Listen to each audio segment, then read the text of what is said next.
Je suis Hermine Oumiobe, fille de Ruben Oumiobe.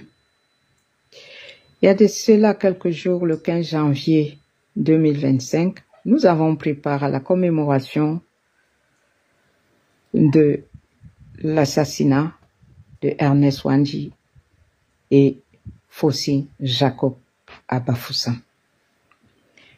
Cette commémoration était pleine d'émotions, avec plusieurs intervenants, et qui n'a pour rôle que de faire réécrire l'histoire pour que la jeunesse de demain soit bien impliquée dans ce que leurs aïeux ont donné de leur sacrifice. Parce qu'ils ont vu venir le bourreau, mais ils n'ont pas reculé du tout, parce qu'ils avaient une mission pour la nation. Je comprends pas. Je suis peinée, je suis gênée. J'ai mal d'apprendre les propos de notre digne frère. Parce que moi, je sais que tous les Camerounais sont dits. Nous avons quelque chose à partager en commun et de transmettre. J'ai mal d'apprendre tout ce qu'il a pu sortir de sa bouche en traitant un héros national, un martyr de bandit. Je condamne avec fermeté cette parole que je traiterais d'impure, qui ne devrait pas sortir de sa bouche. Nous ne pourrons jamais payer le prix de leur sacrifice. Tous ces martyrs. Tout ce que nous pouvons faire, c'est le respect de leur mémoire. C'est tout ce que je pourrais demander à mes chers compatriotes. Et même au-delà, ça doit être notre combat. Le travail n'est pas fini. Le cri au fond des chutes, sur la croix, leur cri se répercute en nous. Et nous devons transmettre quelque chose de louable à la hauteur de leur sacrifice. De grâce, respect à nos mémoires du martyr. Je me joins à la famille des héritiers de martyrs pour condamner ces propos. Merci beaucoup. Elimbi Lobe, non, tu as fait fort. Elle dit, le peuple camerounais ne pourra jamais payer le prix du sang de ces nationalistes versés pour la liberté du Cameroun. Le peuple camerounais ne pourra jamais payer le prix de ce sang-là. Parce qu'on ne peut pas payer, acheter la vie de quelqu'un. Quelqu'un qui a sacrifié sa vie pour celle des autres. Et Limbilobe ne pourra jamais payer le prix de ce sang-là. Vous avez écouté la fille de Ruben Oumiobe. Vous connaissez qui est Ruben Oumiobe? C'était lui le père fondateur de cette lutte de l'UPC. Ernest Wandji était comme son fiole, quoi. Donc c'est lui qui a repris le flambeau de Ruben Oumiobe. Sa fille, elle dit qu'elle a été dépitée d'écouter ces propos de la bouche de Elimbilobe. Elle a essayé d'habiller un peu comme elle pouvait habiller pour ne pas... Donc, on sentait qu'elle se battait pour ne pas vraiment tacler sévèrement Elie Lobé.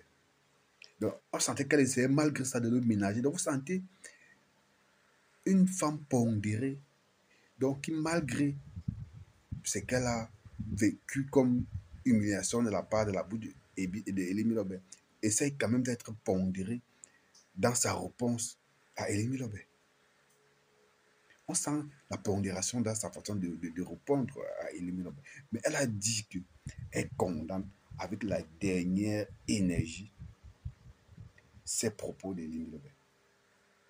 Que ces héros-là se sont battus corps et âme et ont donné leur vie pour que Elie Lobé soit en train de parler comme il parle aujourd'hui, qu'il soit en train de marcher avec la petite liberté qu'il a, comme aujourd'hui là.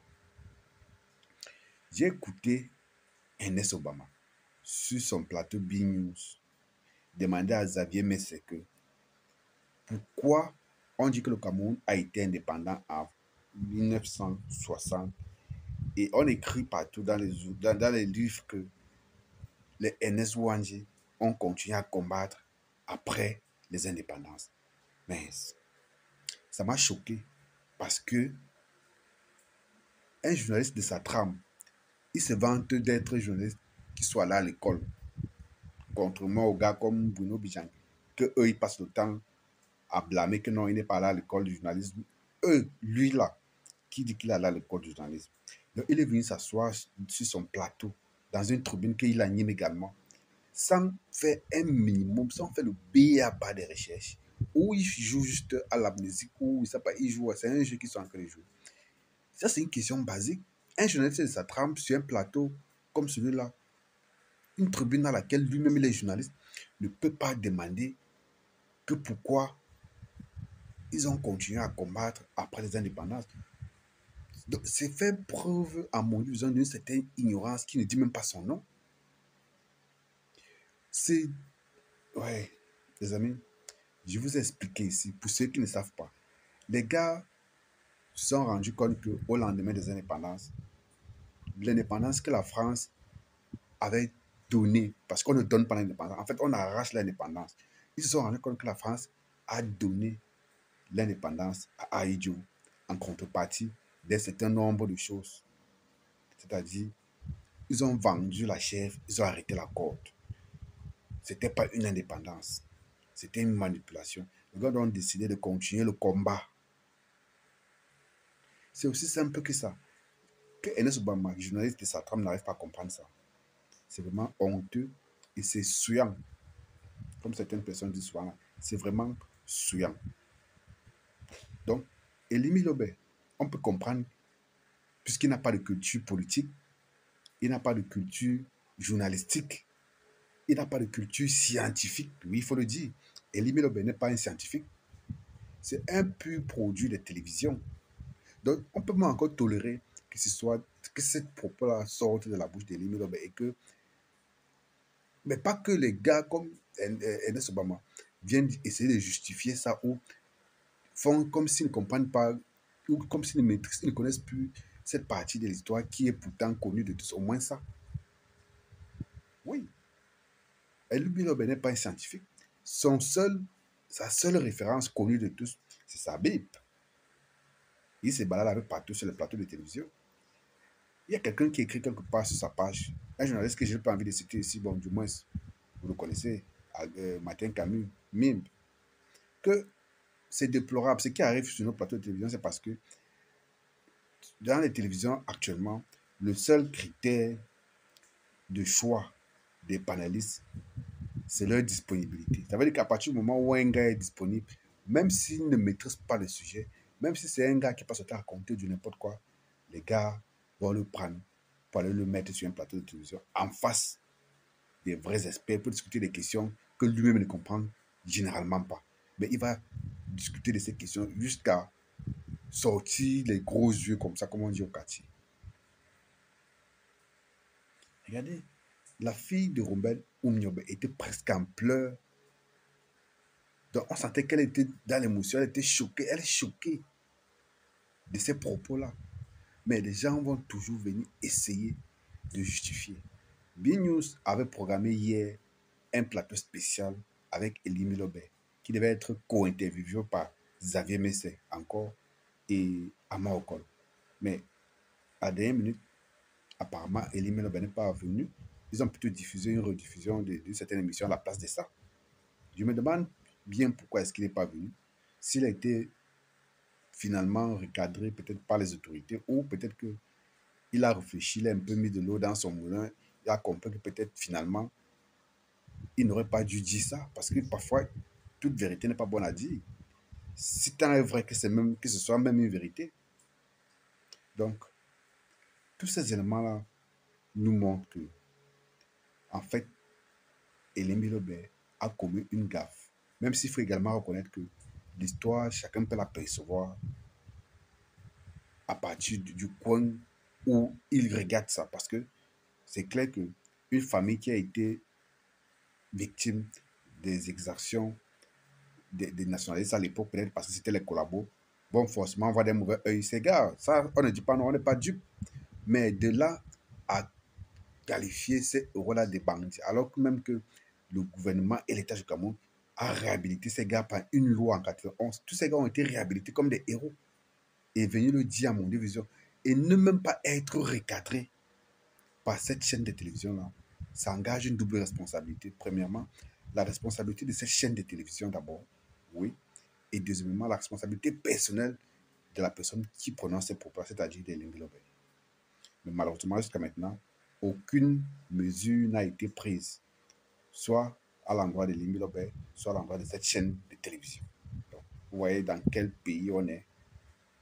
Chacun comprend donc que c'est du deux poids, deux mesures qui s'appliquent. Parce que si c'était dans une autre sphère ou dans une autre atmosphère ou dans d'autres circonstances, des mesures auraient déjà été prises. Suivez mon regard. Ce pays appartient à tout le monde.